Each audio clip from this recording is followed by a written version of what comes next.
समृद्ध परंपरा रही है जिसने मुरादाबाद की प्रतिष्ठा और पहचान को विश्व भर में नई ऊंचाइयां दी हैं।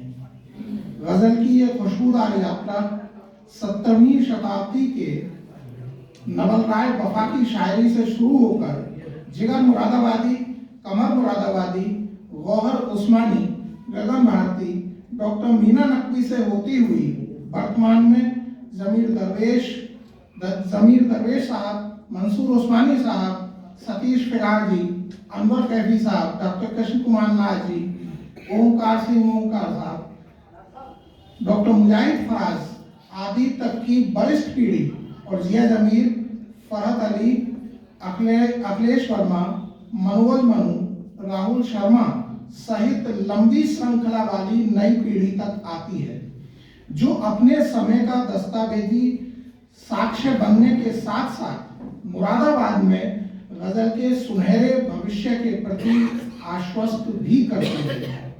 मुरादाबाद में गजल की इस यात्रा को अपनी महत्वपूर्ण रचना धर्मिता से पुष्ट और समृद्ध करने वाले वरिष्ठ गजलकार डॉक्टर मुजाहिद फराज के हाल ही में प्रकाशित गजल संग्रह ख्वाब समंदर के की 71 गजलों, 8 नज्मों तथा 50 दोहों से गुजरते हुए स्पष्टता महसूस किया जा सकता है कि उनकी गजलें जहां एक ओर भाषाई स्तर पर हिंदुस्तानी गजल के रूप के भव्य स्वरूप में अवतरित हुई हैं, वहीं दूसरी ओर गजल के परंपरागत स्वर के साथ साथ वर्तमान समय में उपजी चिंताएं, उपेक्षाएं, विवशताएं और आशंकाएं भी उनकी गजलों में महत्वपूर्ण रूप से उपस्थित हैं, जिन्हें उन्होंने बहुत ही प्रभावशाली ढंग से अभिव्यक्त किया है। वो आजमाए मुझे, उनको आजमाऊं मैं, वो आजमाए मुझे, उनको आजमाऊं मैं, फिर आंधियों के लिए एक दिया जलाऊं मैं।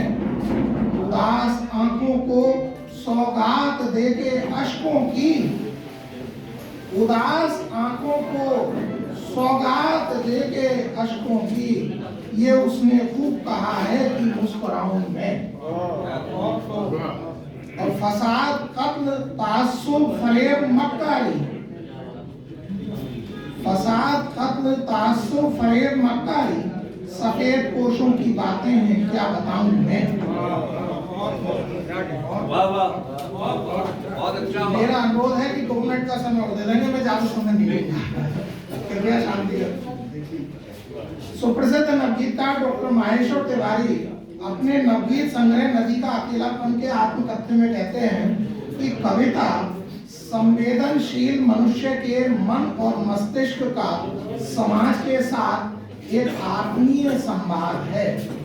भैया ये डिब्बे अगर थोड़ी देर के बाद बांट देंगे तो बड़ी कृपा होगी आपकी, हाथ जोड़ के निवेदन है मेरा आपसे, प्लीज।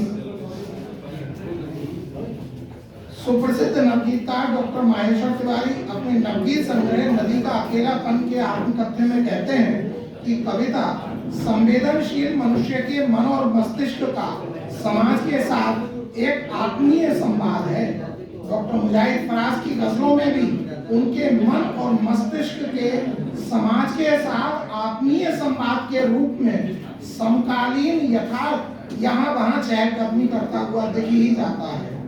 सर्वविदित है कि विश्व भर में भारत की पहचान सबसे बड़े लोकतांत्रिक देश के साथ साथ कृषि प्रधान राष्ट्र के रूप में भी होती है, लेकिन दशकों से चली आ रही किसान की दयनीय स्थिति में आज भी कोई संतोषजनक सुधार नहीं हो सका है।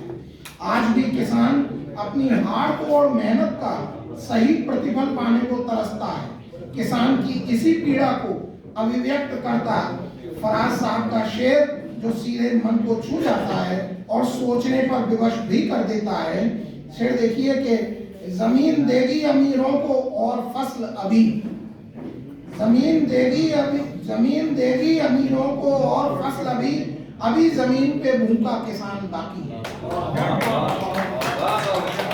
पिछले कुछ दशकों से गजल कहने का अंदाज भी बदला है और मिजाज भी।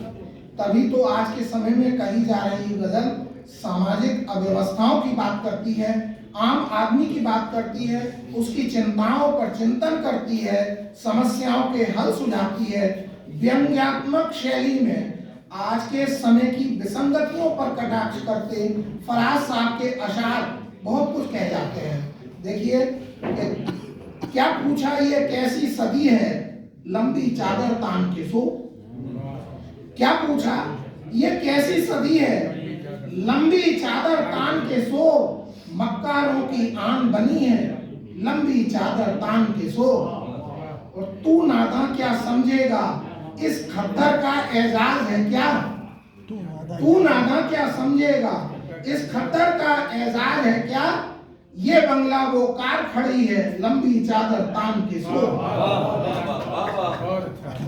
और 4 दिनों में चटनी हो गई 1 महीने की तनख्वाह। 4 दिनों में चटनी हो गई 1 महीने की तनख्वाह। अगली पहली दूर खड़ी है, लंबी चादर तान के सो। कहा जाता है कि बच्चे भगवान की मूरत होते हैं, उसकी निश्चल मुस्कानों में, तुतलाहट भरी बोली में और पवित्र मन में ईश्वर का वास होता है। तभी तो मिठास भरी शायरी करने वाले शायर निदा फाजली की कलम से बेहद नाजुक सा लेकिन बड़ा शेर निकला कि घर से मस्जिद है बहुत दूर, चलो यूं कर लें, किसी रोते हुए बच्चे को हंसाया जाएगा। दरअसल बच्चे के चेहरे पर मुस्कान लाना ईश्वर की अर्चना से भी बड़े एक अत्यधिक पवित्र कार्य को संपन्न करना है। डॉक्टर फराज भी अपनी गजल में बच्चे के चेहरे पर हंसी लाने की बात करते हैं। बदन की कैद से बाहर ठिकाना चाहता है, बदन की कैद से बाहर ठिकाना चाहता है। अजीब दिल है कहीं और जाना चाहता है। और अभी दिखाओ न तस्वीरे जिंदगी इसको, ये बचपना है अभी मुस्कुराना चाहता है। ये बचपना है अभी मुस्कुराना चाहता है। हालांकि गजल का मूल स्वर ही श्रृंगारिक है, प्रेम है। कोई भी रचनाकार गजल कहे और उसमें प्रेम की बात ना हो, ऐसा संभव नहीं है। किंतु प्रेम के संदर्भ में हर रचनाकार का अपना दृष्टिकोण होता है, अपना कल्पना योग होता है। मन से मन को समझकर, मन से मन के मिलने और मन से मन को छू लेने की अनुभूति ही शायद प्रेम होती है, जो जीवन का प्राण भी होती है और अजर अमर भी होती है। फराज साहब ने भी अपनी गजलों में जहाँ एक और सामायिक यथार्थ को बड़ी ही संवेदनशीलता के साथ महसूस करते हुए उकेरा है, वहीं दूसरी ओर कागज के कोरेपन की तरह पवित्र प्रेम को भी मिठास की खुशबू भरे शब्द दिए हैं। फिर देखिए कि फिर आज उतरा है, फिर आज उतरा है जैसे कपास पहने हुए। फिर आज उतरा है जैसे कपास पहने हुए, ख्याल उसका गजल का लिबास पहने हुए। फिर आज उतरा है जैसे कपास पहने हुए, ख्याल उसका गजल का लिबास पहने हुए।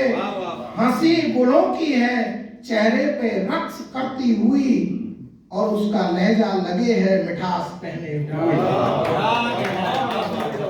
निष्कर्ष रूप में कहा जा सकता है कि फराज साहब की गजलों को उनके व्यक्तित्व की तरह सहज सरल भाषा और अभिव्यक्ति, अर्थ और अनुभूति के नए उत्कर्ष प्रदान करती है।